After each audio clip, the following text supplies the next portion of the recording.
Saudara, dikatakan Maria bilang apa? Sesungguhnya aku ini adalah hamba Tuhan.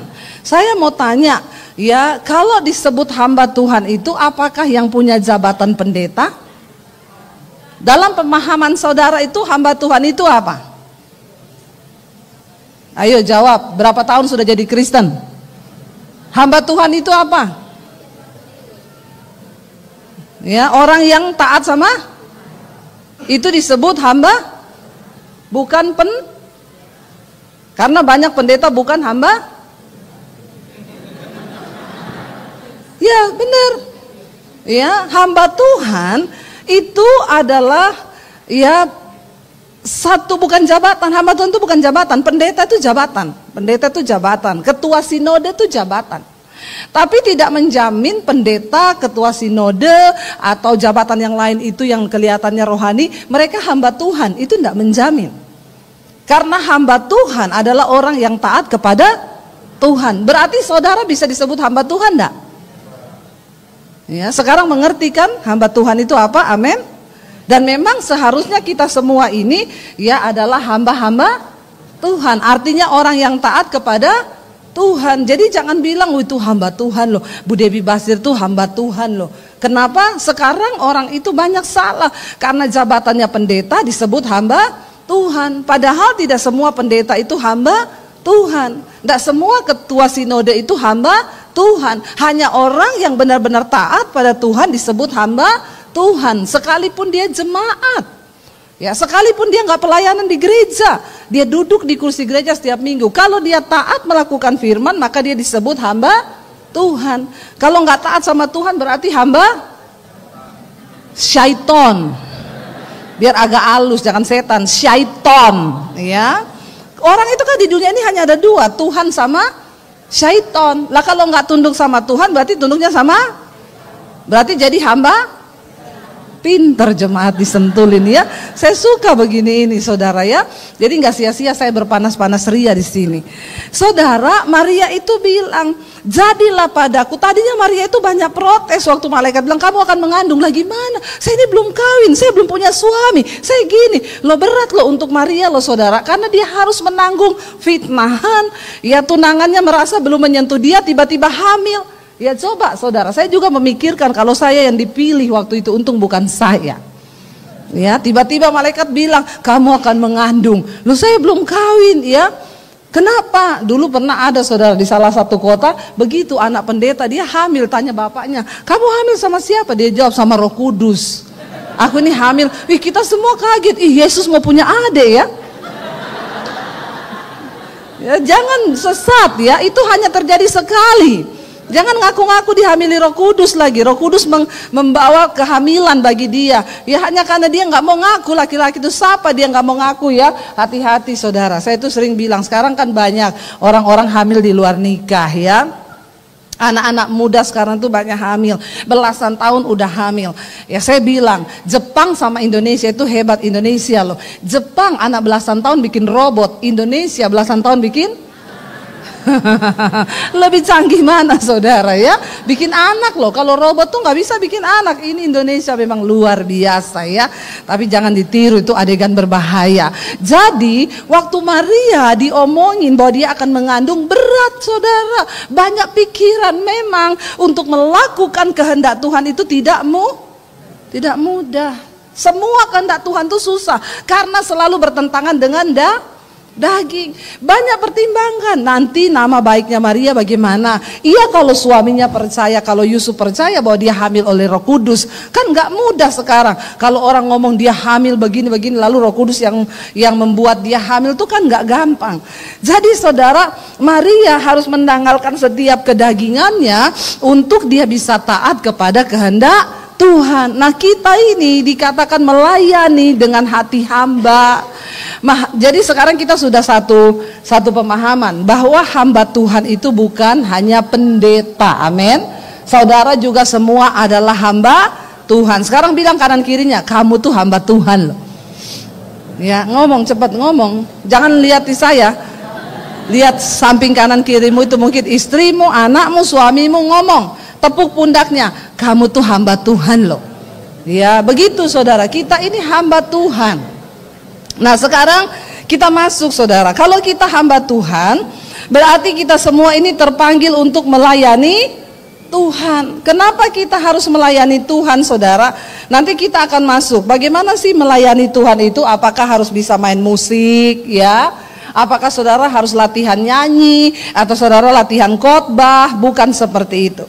Buka bersama Matius 20 ayat 26 sampai ayat 28. Injil Matius 20 ayat 26 sampai dengan ayat 28 saudara ya. Kita akan baca di sana. Yesus berkata begini saudara kepada murid-muridnya, baca sama-sama.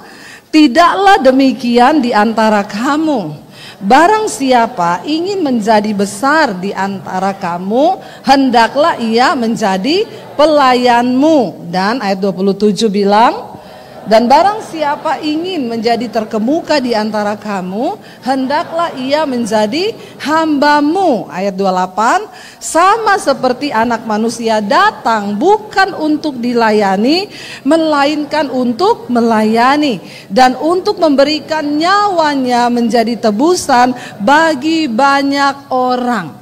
Saudara, kita semua terpanggil untuk melayani. Kenapa? Karena Yesus datang bukan untuk dilayani, tetapi untuk melayani.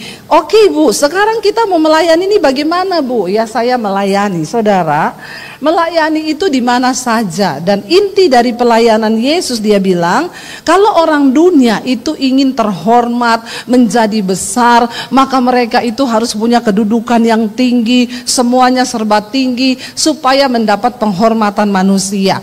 Tapi Yesus bilang, kita balik tadi ayat 26, tidaklah demikian di antara kamu. Barang siapa ingin menjadi besar di antara kamu, hendaklah ia menjadi apa? Pelayanmu. Pak Sihombing ini kalau di kantornya dia mungkin punya banyak ajudan, dia mungkin punya banyak orang di bawahnya, tapi di sini dia adalah pelayan. Makanya kadang saudara lihat geser kursi, ya suruh orang masuk, ya karena mau berlatih menjadi hamba. Kita semua ini dipanggil untuk menjadi hamba. Ya, dikatakan di sana kalau orang dunia ingin menjadi yang terbesar, yang terhebat, maka mereka itu berlomba-lomba mendapat kedudukan yang tinggi, dihormati, wah disuruh duduk di ini. Tapi di hadapan Tuhan berbeda. Tuhan bilang, siapa di antara kamu yang ingin menjadi besar, hendaklah ia menjadi pelayan. Aneh enggak Tuhan Yesus itu? Aneh. Makanya semua orang yang ikut Yesus juga harus amin, aneh, amin. Iya, biarin aja. Kita belajar, latihannya melayani di mana? Nomor 1 pertama di rumah, ya, di keluarga. Suami layani istrimu, istri layani suamimu, anak-anak layani orang tuamu, orang tua layani anakmu. Nggak usah punya karunia bos di rumah, amin. Bertobat. Ya, sekarang kita sini bertobat semua nih. Sadarilah, siapa di rumah yang mau ingin jadi bos? Ya, ada bapak-bapak yang semuanya main perintah, piring, gelas, handuk. Ya, ada di sini, tobat. Ya, Alkitab bilang apa? Kau mau jadi yang terbesar di rumah? Nggak usah sok berwibawa. Semua suruh ambil, semua suruh ini. Ya, ada tangan kaki, 2 kaki, berjalan sendiri. Siapa yang ingin menjadi terbesar, dia harus menjadi teladan. Sama seperti Tuhan Yesus, engkau harus menjadi pelayan. Amin Bapak Ibu. Bapak-bapak mau bertobat? Ya, nanti gak usah suruh-suruh lagi. Kalau bisa lakukan sendiri, lakukan sendiri. Ibu-ibu juga mau bertobat. Anak-anak muda mau tobat. Nggak ada yang amin anak-anak muda ini. Ya, harus bertobat. Saya latih di dalam keluarga saya. Ya, anak saya semua cuci baju sendiri, nyetrika sendiri. Saya bilang, kamu harus bisa tanggung jawab dengan hidupmu sendiri. Kalau dengan hidupmu sendiri saja kamu gak bisa tanggung jawab, bagaimana kamu bisa melayani dan menjadi berkat bagi orang lain? Iya enggak saudara? Nah, anak muda sekarang tuh banyak ya, seharian pegang HP terus. Di gereja aja pegang HP terus. Awas nih, ada yang main HP, saya suruh masukin kantong kolektor. Bertobat ya. Udah di rumah main HP, di gereja main HP lagi. Ya, saudara, bertobat. Latih karaktermu, bentuk karaktermu. Yang nilai kita itu siapa tuh? Tuhan. Karakter hamba yang pertama, dia selalu ingin berkenan kepada tuannya. Kita ini Tuhan kita siapa? Tuhan. Kita ini melakukan menjadi hamba bukan supaya dipuji orang, tapi supaya kita dipuji Tuhan. Kalau kita dipuji Tuhan, luar biasa enggak saudara? Wow, sebab bukan orang yang memuji diri yang tahan uji, tapi orang yang dipuji Tuhan. Amin. Jadilah orang yang dipuji Tuhan. Kejar apa yang berkenan pada Tuhanmu. Ya, bapak-bapak, engkau enggak perlu cari muka kepada siapapun, cari muka saja sama Tuhan. Saya yakin kalau kita cari muka sama Tuhan, kita lakukan pasti yang terbaik. Ya, anak muda dengar baik-baik. Ya, orang yang punya keahlian saja sekarang, ya, ke depan ini tantanganmu makin berat loh. Ya, dengan munculnya sekarang, ya, apa tuh yang robot-robot sekarang, AI ya itu saudara. Saya lihat kemarin ada selebgram AI pertama, dia bukan orang loh, dia robot yang diciptakan, itu endorse masuk semua sama dia.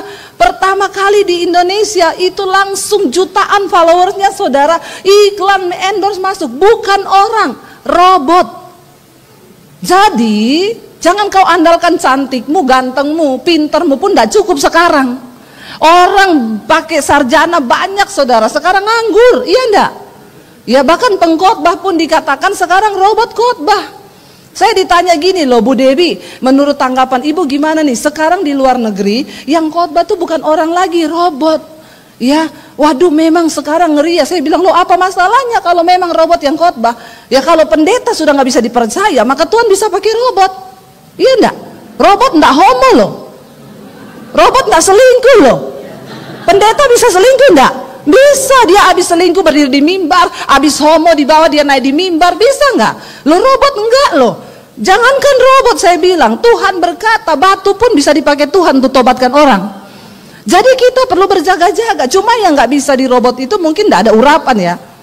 Tapi kita nggak tahu juga urapan dari Tuhan. Loh sekarang kalau dia nontonnya di kamar, robot itu khotbah, lalu dia buka hati, kan bukan soal pengkhotbahnya. Orang yang buka hati, hadirat Tuhan turun. Walaupun yang khotbah robot, yang robot sampaikan juga firman.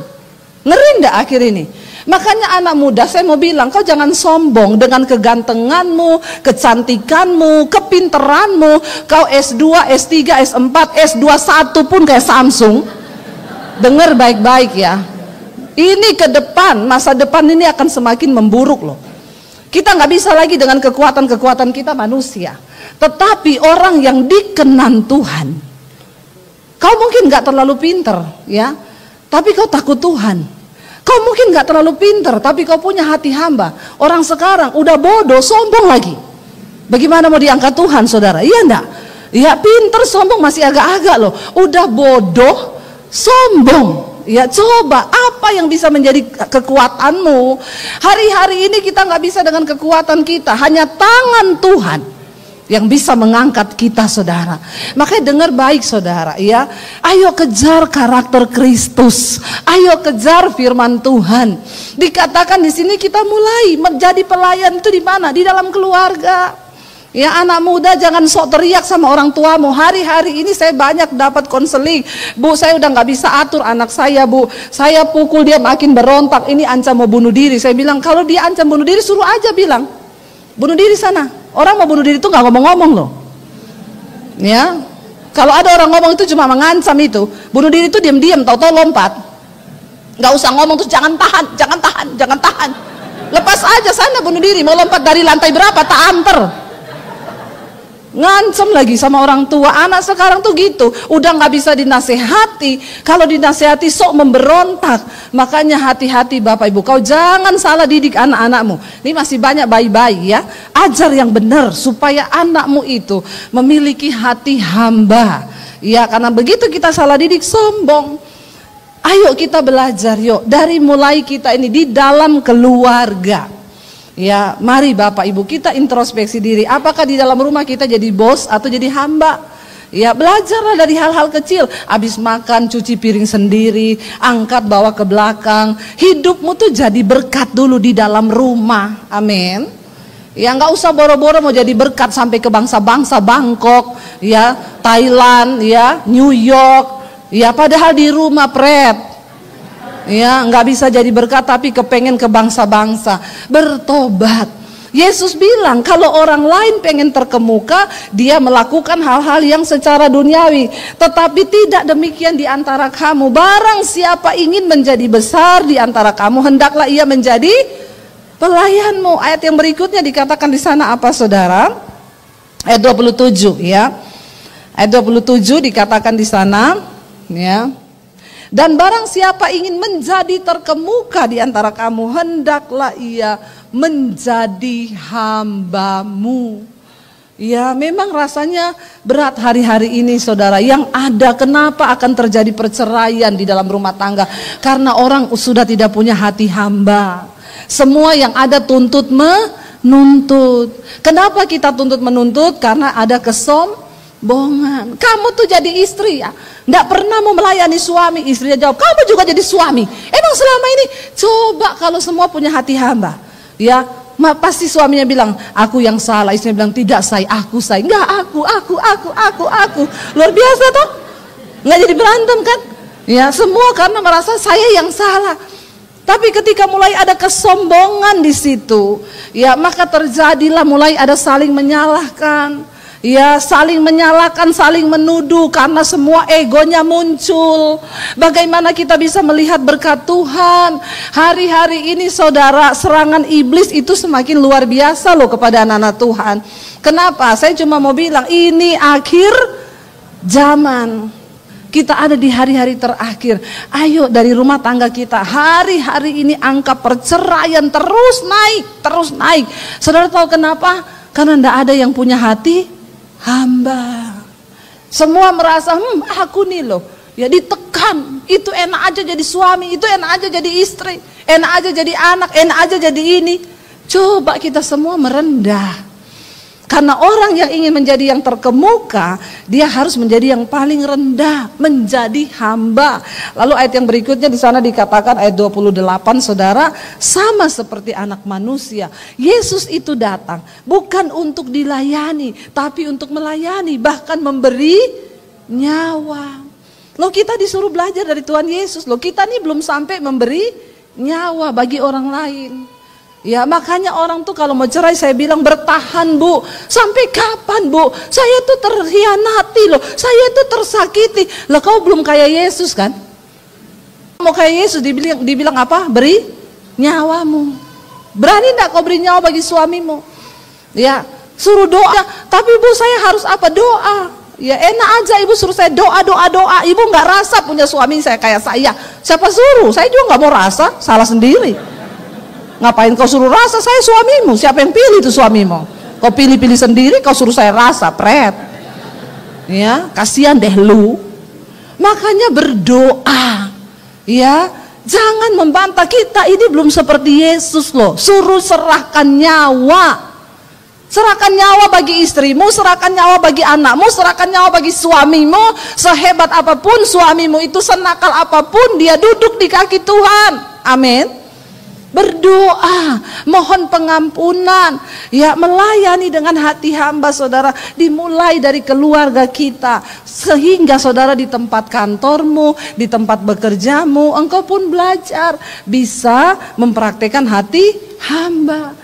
Percayalah, dalam setiap hal yang kita lakukan ketika kita ini mau merendahkan diri, ada upah yang Tuhan sediakan. Amin, saudara. Ya, dan upah itu nggak bisa dibeli dengan uang. Makanya ya, bagi semua anak-anak muda di sini saya mau bilang, bahkan orang-orang tua, jangan dengan caramu, kepandaianmu, engkau mencoba mempertahankan hidup, mendapatkan pekerjaan, bekerja keras cari uang. Yang harus kita dapatkan hari-hari ini adalah perkenanan Tuhan. Amin.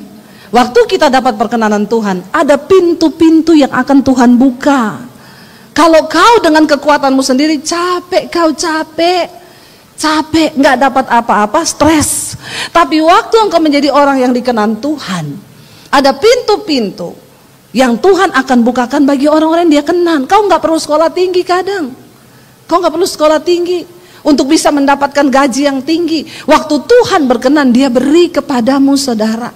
Saya mendapat banyak kesaksian dari orang-orang yang setia mencari Tuhan. Loh Bu, saya ini hanya seorang karyawan biasa di tempat saya bekerja.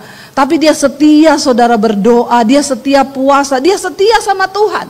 Satu kali bosnya itu panggil dia.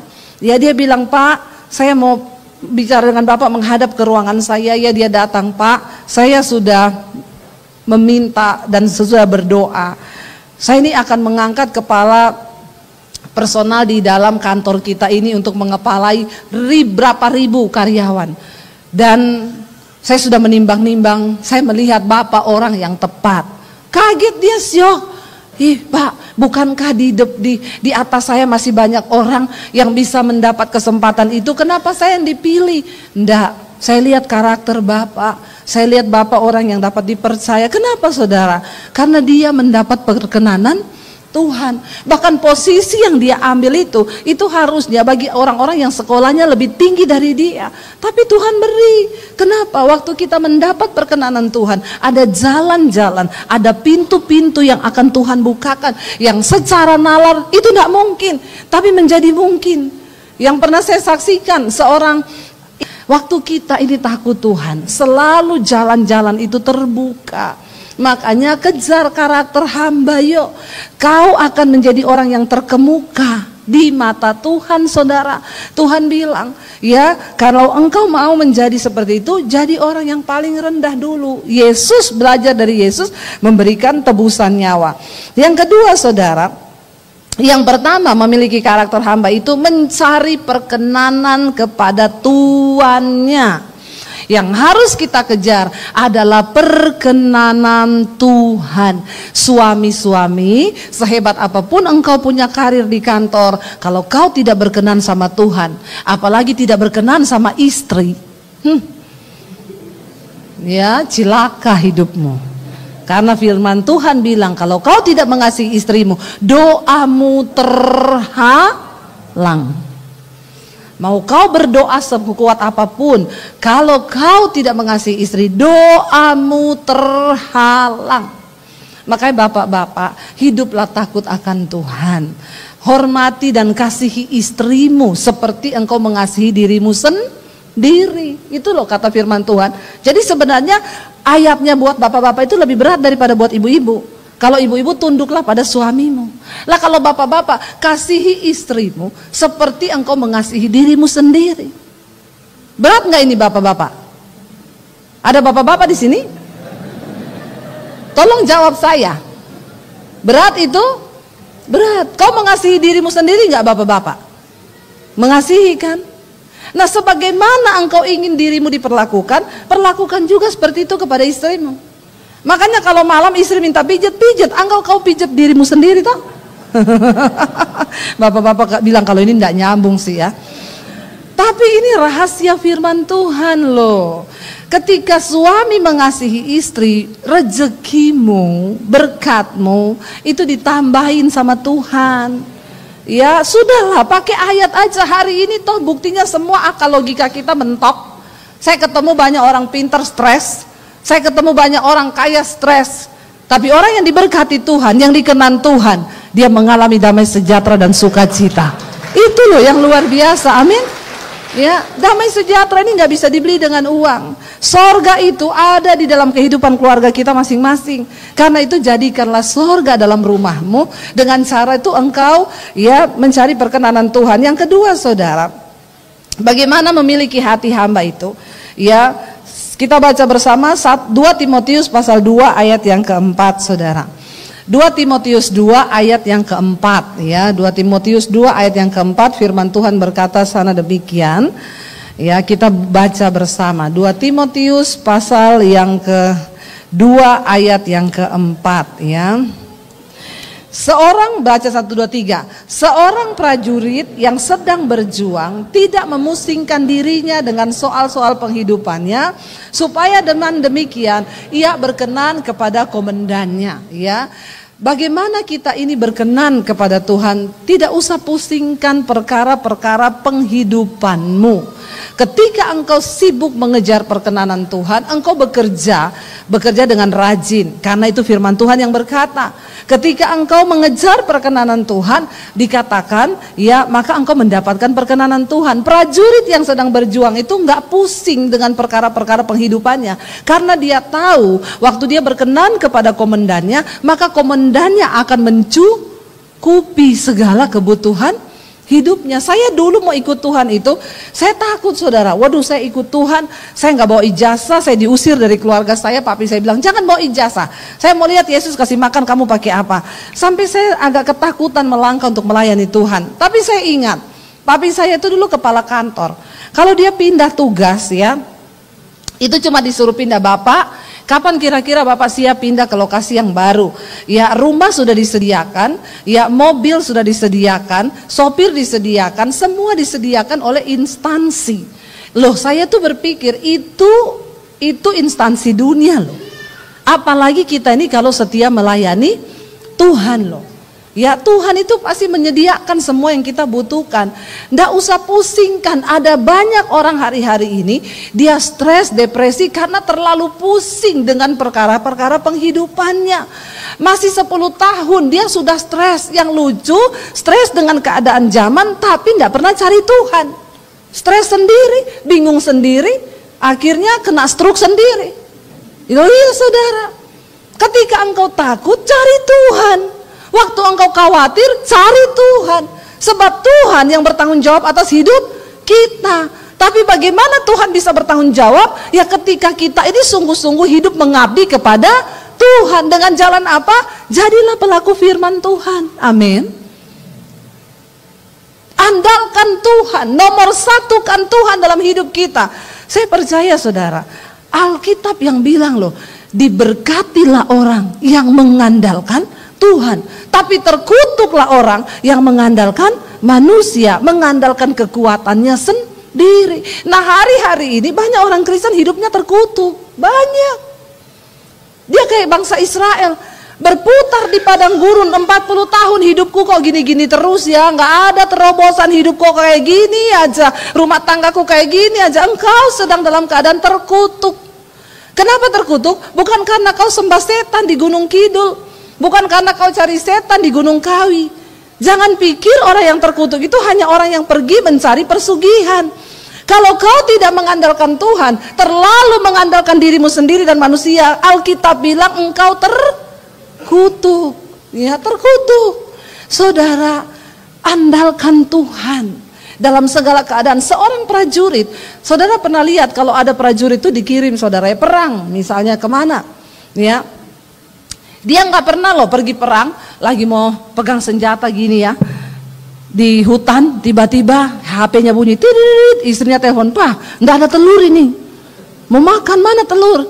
Prajurit itu kalau udah masuk hutan, HP-nya itu sudah dimatiin, nggak ada urusan, mau istrinya mati, mau anaknya mati, ya itu dia percaya sudah itu urusan negara lah yang urus istri saya, nggak mungkin dia kelaparan, karena prajurit ini harus fokus untuk bagaimana dia berkenan kepada komandannya. Ini gambaran saudara.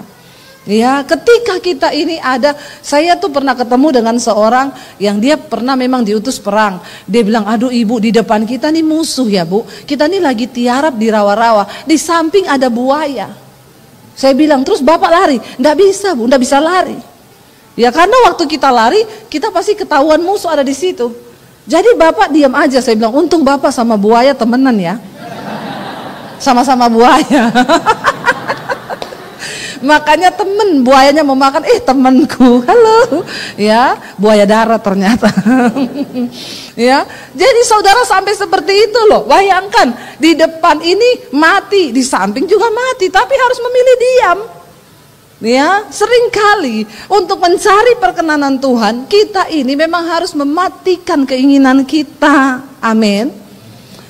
Seringkali engkau maunya ke kanan, tapi seringkali Tuhan harus belokkan arahmu ke kiri. Jangan ngeyel, jangan bertindak dengan kekuatanmu sendiri. Enggak, perhitunganku itu sudah ini. Bapak-bapak, engkau berbisnis, engkau punya perhitungan, oke. Tapi jangan pernah lupa bawa perhitunganmu itu di hadapan Tuhan. Ajak istrimu berdoa, tumpang tangan dan bilang, Tuhan, sertai semua rencana kami Tuhan. Kalau ini bukan rencanamu, gagalkan Tuhan. Katakan, berapa banyak kita berani berkata gagalkan Tuhan? Saudara mau apa aja, mau beli rumah, mau beli apa, Tuhan, kalau engkau berkenan, ya minta tanda, ini terjadi aku oke. Tapi kalau Tuhan tidak berkenan, tolong Tuhan batalkan niat kami. Tuhan tuh lihat loh saudara, waktu engkau serius dengan Tuhan, Dia juga serius dengan hidupmu. Jangan saudara engkau berkata, enggak ini bukan urusan Tuhan, nih aku sudah perhitunganku matang. Bagaimana kita ini punya hati hamba?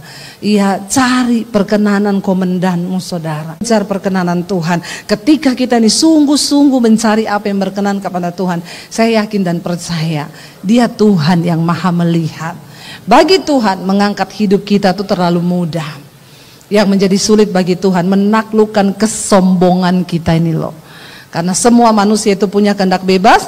Sekarang pulang, mulai dari rumah tangga ya, suami istri, saya mau katakan pulang nanti, kau berdua masuk dalam kamar, suami istri gandeng tangan, ya berdoa, Tuhan, bilang aku mengasihi istriku, aku mengasihi suamiku. Tuhan, tuntun rumah tangga kami. Kalau itu tidak pernah terjadi dalam hidup rumah tanggamu, jangan mimpi kau akan diberkati. Jangan mimpi anak-anakmu akan diberkati. Suami istri dulu harus bersepakat, karena berkat bagi anak cucumu itu turun dari dalam hidupmu. Kalau perlu suami minta maaf, kalau aku ada salah sama kamu, maafin aku. Ya, istri juga berkata demikian. Mungkin kalau pulang ke rumah lama, saya minta sekarang yang suami istri lihat-lihatan. Coba dari sini saya bisa menilai loh, rumah tangga saudara itu seperti apa. Karena ada orang loh di gereja, saya suruh lihat-lihatan enggak mau. Lihat istrimu, ya, yang dilihat istri orang. Lihat suamimu, yang dilihat suami orang. Coba yang suami istri sekarang tolong lihat-lihatan sama pasangannya, bilang, "Say, kita memulai bersama-sama ya." Coba lihat istrinya, lihat istrimu, jangan lihat saya. Suruh lihat istrinya nggak mau lihat loh, malah liatin saya. Ya, kita mulai dari kita dulu. Ini startnya saudara. Kalau engkau mau rumah tanggamu diberkati Tuhan, dimulai dari suami istri lebih dahulu. Ya, engkau hidup dalam rukun bersama, maka anak-anakmu diberkati Tuhan. Ada kerendahan hati kita bersama-sama. Nggak usah saling tuntut, kamu, aku. Ya, coba ya, kalau mau berantem ngomong aku yang salah mah, bukan aku. Emang boleh? Ya, emang boleh sengalah itu? Boleh kata firman Tuhan, boleh. Ya, jangan bilang, emang aku bercanda. Ya, lakukan firman, jangan bercanda. Tapi serius saudara ya. Waktu kita serius dengan Tuhan, maka Tuhan juga serius dengan kita. Saya undang para imam musik boleh ya, jangan bercanda di situ, naik. Saudara, ayo ya, kita pengen lihat yuk, Tuhan sudah berjanji dan Dia pasti akan menggenapi. Kita nyanyi lagu tadi ya, hati hamba. Ya, kau bukan Tuhan yang melihat rupa, kau bukan Tuhan yang memandang harta. Hati hamba yang selalu kau cari, biar kau temukan di dalamku. Selama ku hidup, ku mau menyembahmu, sebab engkau sangat berarti bagiku. Yang terbaik yang ada padaku, ku persembahkan kepadamu, Yesusku. Waktu lagu itu saya berlinang air mata saudara. Suami saya bilang, ayo saya setia. Tuhan tuh lihat hati kita melayani Tuhan. Akhirnya saya berangkat saudara. Kami berangkat sama-sama naik motor, pakai jas hujan. Sampai di lampu merah ada mobil Alphard berhenti di samping kami.